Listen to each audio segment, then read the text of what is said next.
प्यारे बच्चों, आज हमारे कॉन्सेप्ट क्लास का लेक्चर 3 है और हमारा टॉपिक चल रहा है फ्रैक्शन इन डेसिमल। आज हम अपनी बुक माईपीडिया की एप्लीकेशन बुक करेंगे और उसके एक्सरसाइज 2.1 से स्टार्ट करते हैं। 2.1 का क्वेश्चन बी बोला, write the following fraction in the simplest form. Question B में है write the following fraction in the simplest form. तो ये हमारे पास फ्रैक्शन है, इसको सिंपलेस्ट फॉर्म में चेंज करना है। सबसे पहले हमको समझना पड़ेगा कि सिंपलेस्ट फॉर्म होती क्या है। सिंपलेस्ट फॉर्म में जब भी किसी फ्रैक्शन को चेंज करवाता है, इसका मतलब ये है कि वो जो फ्रैक्शन है, अगर मैं उन दोनों के फैक्टर करूं तो उनका जो कॉमन फैक्टर है वो 1 होना चाहिए, तभी वो सिंपलेस्ट फॉर्म में होगा।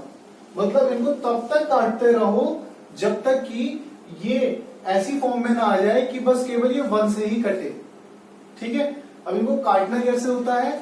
इनको काटने के 2 तरीके हैं। एक तो सिंपल तरीका ये है कि दोनों का एचसीएफ निकाल दो। ठीक है, एचसीएफ निकालने के लिए हमेशा बड़ी वैल्यू अंदर, छोटी वैल्यू बाहर। ठीक है, तो एचसीएफ निकालने के लिए क्या करते हैं? बड़ी वैल्यू अंदर, छोटी वैल्यू बाहर। 45 बन जाए 45 माइनस किया 10। अब जो ये सब्ट्रैक्ट करके आया है, इससे इस नंबर को डिवाइड कर देंगे। जो पहले डिवाइजर था अब वो डिवाइडेड बन जाएगा। ठीक है, सब्ट्रैक्ट करके जो भी वैल्यू आती है उससे जो डिवाइजर था पहले, अब उसको डिवाइड करेंगे। तो 10 4 जा 40 बच गए यहां से 5। बिल्कुल सिमिलरली ये रिपीट होता चला जाएगा जब तक कि एंड में 0 ना बच जाए। तो जैसे यहां 5 आया, अब ये 5 से ये जो 10 डिवाइजर था इसको डिवाइड करेंगे।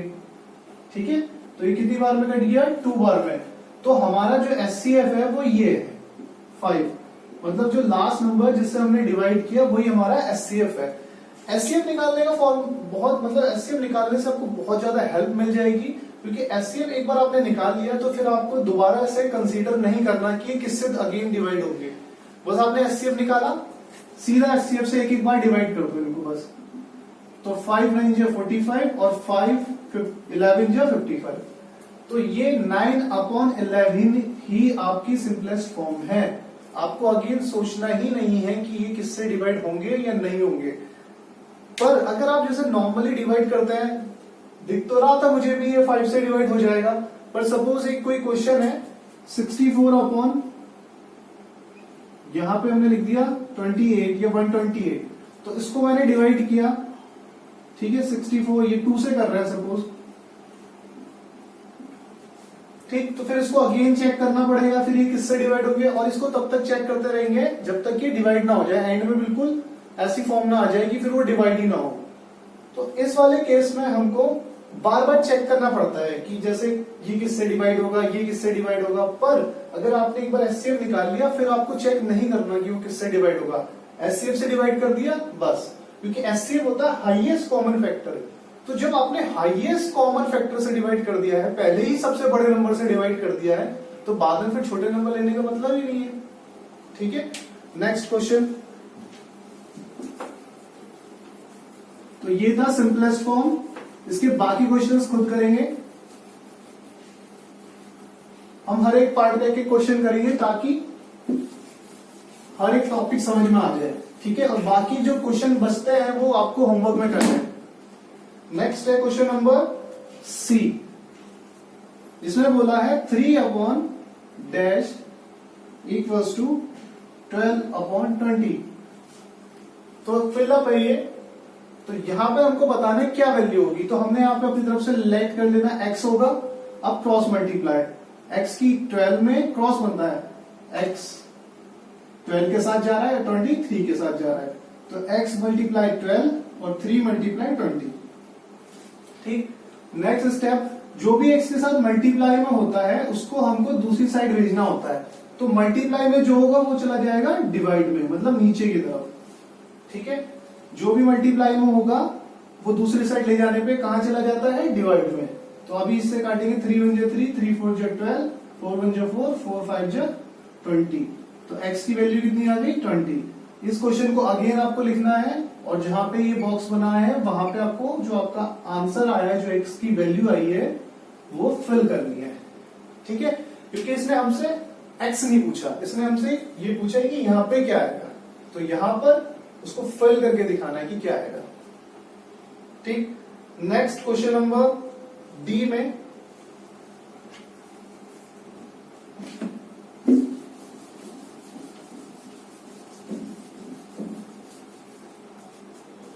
क्वेश्चन नंबर डी में बोला है fill the boxes using science.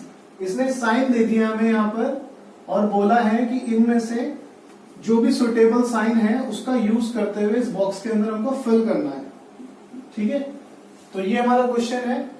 तो ये तो बहुत सिंपल है, दोनों के नीचे बेस सेम है तो हमको दिख रहा है कि ऊपर ये बड़ा है तो इसकी तरफ बड़ा वाला साइन आ जाएगा, है ना। पर जब मैंने आपको इस चैप्टर का कॉन्सेप्ट बताया था, स्टार्टिंग वाले लेक्चर में ही बताया था मैंने कि जब भी ये फ्रैक्शन वाले क्वेश्चंस होते हैं उसमें पूछा जाता है ग्रेटर कौन है, स्मॉलर कौन है, या इक्विवेलेंट है या नहीं है। तो उस टाइप के क्वेश्चंस में हमको उनके न्यूमरेटर्स ऊपर लिखने हैं पहले, फिर क्रॉस मल्टीप्लाई कर देनी है और जो भी आंसर बड़ा आता है उसी की तरफ बड़ा एरो। ठीक है, जैसे कि इसमें क्वेश्चन नंबर 5 है इस टाइप का। तो क्वेश्चन नंबर 5 में 9/5 इक्वल्स टू 13/24। तो दोनों के न्यूमरेटर उतार देंगे पहले, फिर क्रॉस मल्टीप्लाई 24 की 5 में और 9 की 13 में। तो ये आ गया 120 और ये आ गया आपका 117।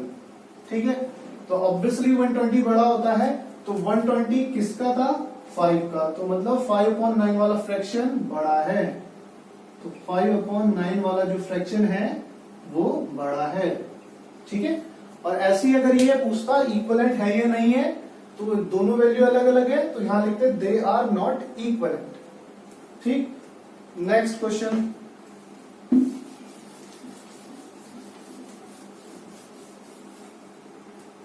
क्वेश्चन नंबर ई। क्वेश्चन नंबर ई में बोला है arrange the following fraction in ascending order. मतलब ये जो फ्रैक्शंस हमको दिए हुए हैं जैसे 3/7, 6/21, 10/14 एंड 8/7, इनको असेंडिंग ऑर्डर में लिखना है। ठीक है, तो असेंडिंग ऑर्डर में लिखने के लिए सबसे पहले क्या करेंगे, जो भी इनकी वैल्यूज है नीचे वाली उनको सेम करना होता है। मतलब जो इनके डिनोमिनेटर्स हैं वो दे शुड बी सेम। ठीक है, otherwise you can not determine which is greater which is smaller. ठीक है, तो डिनोमिनेटर शुड बी सेम और इनको सेम बनाने के लिए हमको क्या करना है, इनका एलसीएम लेना है।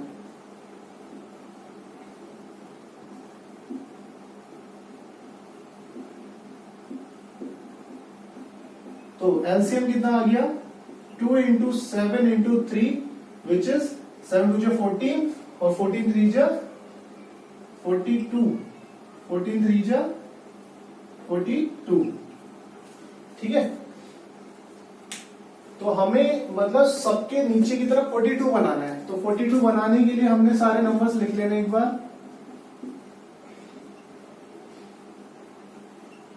ठीक है, ये हमने नंबर्स लिख लिए और सबके नीचे 42 लिख देंगे। तो ये हो गए सबके नीचे के नंबर 42, सबके डिनोमिनेटर सेम हो गए। अब बहुत सिंपल सा काम करना है। यहाँ क्या लिखा है, 7 के डेल में 42 कितनी बार में आता है, तो 7 को छुपा लेंगे, बाकी क्या दिख रहा है 2 और 3, तो 2 3 जा 6, तो 6 बार में आता है। ऊपर भी उसी से इंटू कर देंगे। ठीक है, 21 के डेल में 42 कितनी बार में आता है, तो 7 3 जा 21, इसको छुपा लिया, बच गया 2, तो यहाँ पे 2 लिख देंगे और 6 2 जा 12। 14 के डेल में 42 कितनी बार में आता है, तो 7 2 जा 14, छुपा लेंगे इसको, बचा 3, तो 3 बार में।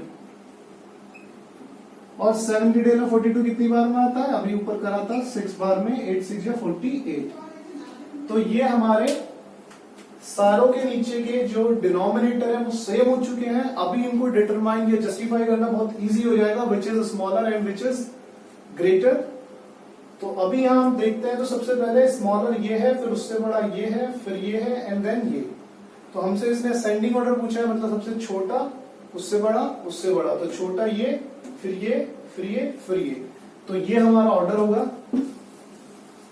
तो हमारा जो असेंडिंग ऑर्डर होगा which is 18/42, sorry 12/42, then 18/42, 30/42 and in the last 48/42।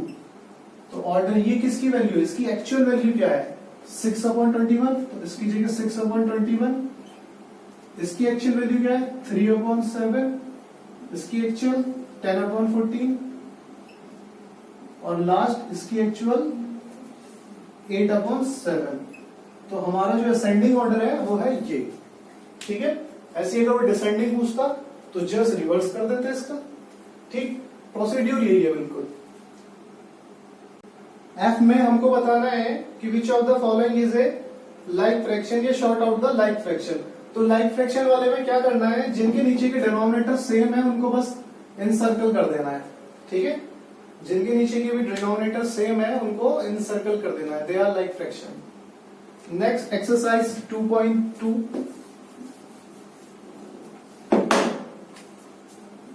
Exercise 2.2 question A first part.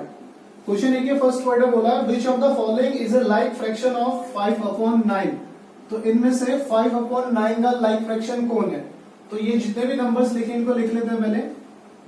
15/27, 4/9, 9/5 and D 5/11। तो ये हमारे ऑप्शन है। इनमें से हमको बताना है कि इसका लाइक फ्रैक्शन कौन सा है। इसका लाइक फ्रैक्शन मतलब कि अगर उसको सॉल्व करा जाए तो उसका न्यूमरेटर तो 5 बने, डिनोमिनेटर 9 बने। तो सॉल्व करके देखते हैं यहाँ पे 3 5 जा 15, 3 9 जा 27। तो पहले वाले भी बन गए। सेकंड वाला तो 4 और 9, ऐसा कोई नंबर है नहीं जिसमें 4 और 9 दोनों आते हो, ना 5 और 9, 9 और 5, ना 5 और 11। तो ऑप्शन ए ही हमारा लाइक फ्रैक्शन है, क्योंकि जब हमने इसको सिंपलेस्ट फॉर्म में चेंज किया तो बिल्कुल ये सिमिलर इसके इक्वल आ गया, ठीक है। तो ये तरीका होता है लाइक फ्रैक्शन का। या एक तरीका और है, दोनों में से आप किसी से भी कर सकते हैं, कि अगर ये लाइक फ्रैक्शन है तो दोनों इक्वल रख लेने हैं और इनकी क्रॉस मल्टीप्लाई कर देनी है बस, ठीक है। तो 5 की 27 में और 15 की 9 में, तो यहां मल्टीप्लाई करके 35 10, ठीक, और यहां भी मल्टीप्लाई करके 135। तो 135 equals to 135, they are like fraction, ठीक है। ऐसे ही जल्दी जल्दी सारों को चेक कर लेना है। ये तब करना है जब जैसे कोई बहुत बड़ी वैल्यू है या फिर वो आपसे रिड्यूस नहीं हो रही है। वैसे तो रिड्यूस हो जाएगी, मैंने बताया था एचसीएफ लेके, पर इन केस आप एचसीएफ नहीं लेना चाहते, टाइम कम है, तो आप ऐसे भी कर सकते हैं कि उन वैल्यूज को जल्दी से इसकी इक्वल रखिए और फिर क्रॉस मल्टीप्लाई करके चेक कर लीजिए। अगर आपकी क्रॉस मल्टीप्लाई दोनों तरफ सेम आती है तो वो लाइक फ्रैक्शन है, अदरवाइज वो लाइक फ्रैक्शन नहीं है। क्वेश्चन बी 1 का सेकंड, ए का सेकंड पार्ट। सेकंड पार्ट में बोला है हमसे कि 44 और 96 को सिंपलेस्ट फॉर्म में चेंज करिए। तो 44 और 96, तो इनका मैं एचसीएफ ले लूं। 44 2 जा 88, बचा कितना 8, और 8 से 44 को डिवाइड करेंगे 5 जा 40 और बचा 4 से 8 को डिवाइड किया 2 बार में। तो हमारा क्या आया 4, तो 4 से सीधा दोनों को डिवाइड करना है, तो 4 से 11 बार में और 4 से 2 और 4 बार में, मतलब 11/24, which means option C is correct, ठीक है। एक बार आपने एचसीएफ लेना सीख लिया तो फिर आपकी आदत पड़ जाएगी और टाइम बहुत कम लगता है एचसीएफ लेने में। ये लाइक बिल्कुल डिवीजन की तरह ही है, जैसा आपको डिवीजन में कम टाइम लगता है ऐसी एचसीएफ लेने में भी। अभी तो ये छोटे नंबर्स हैं, पर जब ओलंपियाड में बड़े बड़े लेंथी क्वेश्चंस आएंगे वहां पर आप अगर ऐसे ढूंढने लगे कि किससे डिवाइड हुआ तो वहां पे बहुत टाइम लग जाएगा। तो आप सीधा एचसीएफ लो और जो लास्ट में आता है उसी से इसको डिवाइड कर दो, ठीक है। Next, which of the following is not an equivalent fraction of 5/7। तो इनमें से 5/7 का इक्विवेलेंट फ्रैक्शन कौन नहीं है, ठीक है। 5/7 का इक्विवेलेंट फ्रैक्शन कौन नहीं है, तो जैसे 25/35, ये 5/7 का इक्विवेलेंट फ्रैक्शन है ये नहीं है। चेक करने के लिए क्या करेंगे, क्रॉस मल्टीप्लाई, इसको ऊपर वाला लिख दिया, उसका भी ऊपर वाला क्रॉस मल्टीप्लाई कर देंगे। 25 2 कैरी, 15 to 17, 35 और 17, तो ये तो है, तो फर्स्ट वाला तो हो गया। अभी सेकंड वाला चेक कर रहे हैं, 5/7 की ही इक्विवेलेंट रखना है इसको भी, 40/56, क्रॉस मल्टीप्लाई 5 मल्टीप्लाई 56, 7 मल्टीप्लाई 40, तो ये हो गया 33 कैरी, 25 3, 28, तो 28 ये भी इक्वलेंट आ गया। थर्ड वाला 5/7, 20/28, ठीक है, दोनों के ऊपर वाले ऊपर उतार नीचे उतार देंगे, यहाँ 28 यहाँ 7 से, तो 44 कैरी, 5 10, तो ये भी इक्वल आ गया, विच मीन्स लास्ट वाला ऑप्शन डी ही हमारा इक्वल नहीं होगा। ठीक है, तो मतलब ए भी इक्वल है, बी भी इक्वल है, सी भी इक्वल है, तो ऑप्शन डी जो है वो इक्वलेंट फ्रैक्शन नहीं होगा। एक तरीका तो ये है, और दूसरा ये है कि उसको रिड्यूस करके देख लेंगे लोवेस्ट या सिंपलेस्ट फॉर्म में, है ना। तो दो तरीके हैं, दोनों में से आप किसी से भी कर सकते हैं, या तो इससे कर लेंगे कि जल्दी जल्दी सबको इक्वल रख के क्रॉस मल्टीप्लाई करके देख लेंगे, या फिर सीधा जैसे ऑप्शन बाय ऑप्शन के थ्रू ही कर लेते हैं। ऑप्शन ये था, नेक्स्ट ये है, फिर ये और लास्ट ये। तो हमने इसको ऑप्शन बाय ऑप्शन के थ्रू करना है, और इनका आंसर 5.7 आना चाहिए अगर ये इक्वलेंट है।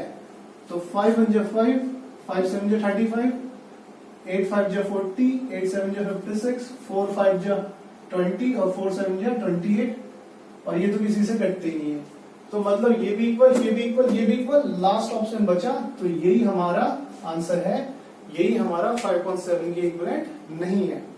तो ये भी तरीका है, वो भी है, जो सुटेबल लगे उससे कर लीजिए। फोर्थ में बोला है, when a proper fraction is multiplied with a whole number, the product is always dash the given whole number। कि जब एक प्रॉपर फ्रैक्शन की एक होल नंबर से मल्टीप्लाई करते हैं तो जो प्रोडक्ट आता है वो क्या होता है, मतलब स्मॉलर होता है, ग्रेटर होता है, इक्वल होता है, या इनमें से कोई नहीं। तो चेक करते हैं। सबसे पहले एक प्रॉपर फ्रैक्शन लेना है जिसका न्यूमरेटर बड़ा छोटा और डिनोमिनेटर बड़ा हो। अब इसकी किसी भी एक होल नंबर से मल्टीप्लाई करते हैं, 10 से ही कर देते हैं, ठीक है। तो 2 1 2, सॉरी 5 1 5, 5 2 10, और आंसर आ गया 4। एक दो एग्जांपल और लेते हैं, 3/7।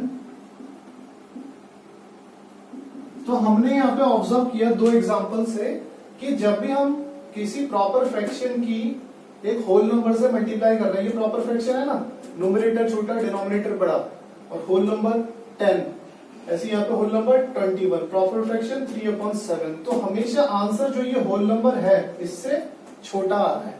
होल नंबर 21 लिया था, आंसर 9 आया, होल नंबर 10 लिया था, आंसर 4 आया। तो which means option A correct है कि स्मॉलर आएगा हमेशा, smaller than the given whole number. ठीक है, next question number 4, question number B.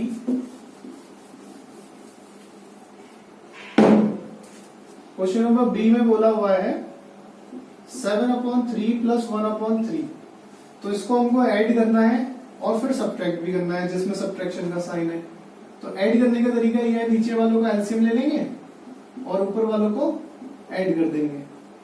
ठीक है, अगर नीचे बेस सेम हो तो सीधा ऐड कर देते हैं, क्योंकि बेस सेम है तो मतलब एलसीएम सेम आएगा। अगला क्वेश्चन नंबर 5 में 1 होल 1/9 प्लस का 2/3। तो इसमें कैसे करना है, पहले मिक्स फ्रैक्शन है, इसको चेंज करना है। 9 1 9 प्लस 1 10/9 प्लस 2/3। इनका एलसीएम आ जाएगा 9। ठीक है, एलसीएम ले लेना है इसका। तो 3 3 9, 3 1 3, तो एलसीएम आ गया 9। ठीक है, दोनों के ऊपर वाले नोमिनेटर्स को उतारना है। 9 की डेल में 9 1 बार में, तो इसके जस्ट ऊपर वाले में 1 से इंटू 2, यहाँ पे 3 है और यहाँ 9 है, तो 3 की डेल में 9 3 बार में, तो इसके जस्ट ऊपर वाले में 3 से इंटू। ठीक है, 10 1 10 और 2 3 6, तो ये आ गया हमारा 16/9। हाँ, जो आंसर आया लास्ट में उसको भी चेक करके देखना है क्या वो सिंपलेस्ट फॉर्म में है या नहीं है। अगर वो सिंपलेस्ट फॉर्म में है तो उसको ऐसे ही छोड़ देना है, नहीं है तो काट देना है जिस भी टेबल से वो कट रहा है। अभी तो ये सिंपलेस्ट फॉर्म है, क्योंकि 16 और 9 किसी भी एक नंबर के टेबल में नहीं आते। ऐसा कोई नंबर नहीं है जिसमें 16 और 9 दोनों आते हो। ठीक है, नेक्स्ट क्वेश्चन नंबर सी इसका।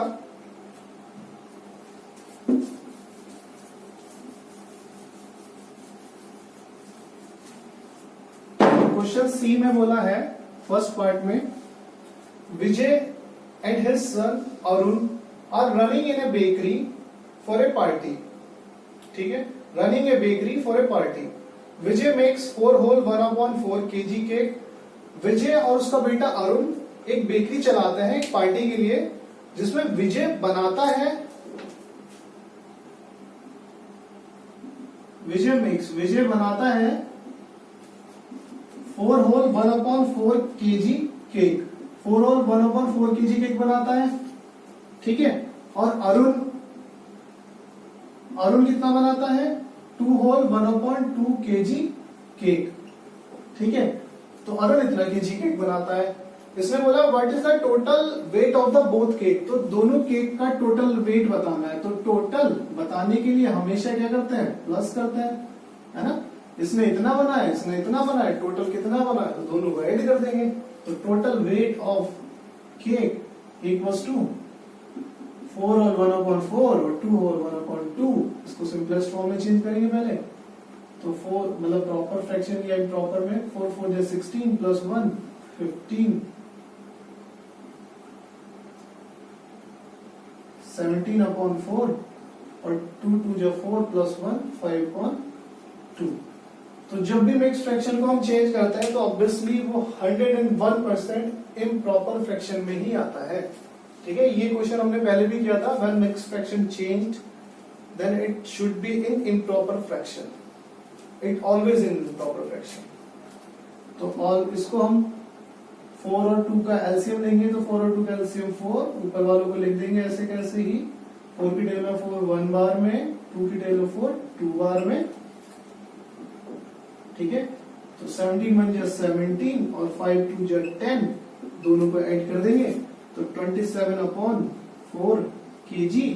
या इसको थोड़ा सा डिवाइड कर लेंगे, मिक्स फ्रैक्शन में चेंज कर लेंगे। तो 4 6 जा 24, बच गया 3। तो जिससे डिवाइड किया वो नीचे, जो इधर होता है क्वेश्चन वो सामने की तरफ, और जो बचता है वो ऊपर। तो ये आ गया 6 होल 2/3 kg। ठीक है, 6 होल 2/3 kg दोनों मिलके बनाते हैं। नेक्स्ट क्वेश्चन है, in Vani's house there is an aquarium that contains 8 whole 1/2 liters of water. From the aquarium, about 4 whole 4/9 liters of water was taken out. Then, about 2 whole 3/5 liter was filled in. How much water remains in the aquarium? ठीक है, वानी के घर में एक aquarium है जिसमें 8 whole 1/2 litre water है। ठीक है, फ्रॉम इट, इसमें से 4 होल 4/9 वाटर टेकन आउट मतलब निकाल लिया। तो ये तो हो गया सबट्रैक्ट, जो निकाल लिया वो माइनस कर देंगे। फिर 2 होल 3/5 वाटर डाल दिया, तो 2 होल 3/5 वाटर उसमें ऐड कर देंगे। तो उसने पूछा है कि how much water remain in the aquarium, तो एक्वेरियम में कितना पानी बचेगा। तो लिखेंगे the water in the aquarium या quantity of water remain in the aquarium equals to 8 whole 1/2 minus 4 whole 4/9, जो उसमें से निकाल लिया था। ठीक, और फिर उसमें क्या ऐड किया था? 2 whole 3/5, तो 2 whole 3/5 उसमें प्लस कर देंगे, इक्वेशन को सॉल्व कर देंगे, आंसर आ जाएगा। ठीक है, तो आपको 2.2 तक 1.1 से लेके 2.2 तक करके अपना जो भी काम है वो आपको ग्रुप में फॉरवर्ड करना है। उसको मैं चेक करूंगा। Then after we will move to exercise 3.2.3. तो जिस भी बच्चे ने प्रीवियस लेक्चर मिस कर दिए थे, वीडियो के डिस्क्रिप्शन में उनके लिंक्स हैं, वहां से आप चेकआउट कर सकते हैं। और चैनल को सब्सक्राइब करें और इसकी बेल आइकन पे जरूर हिट करें, ताकि जो भी वीडियोस अपलोड होती है वो आपको उसका नोटिफिकेशन मिल जाए। Thank you.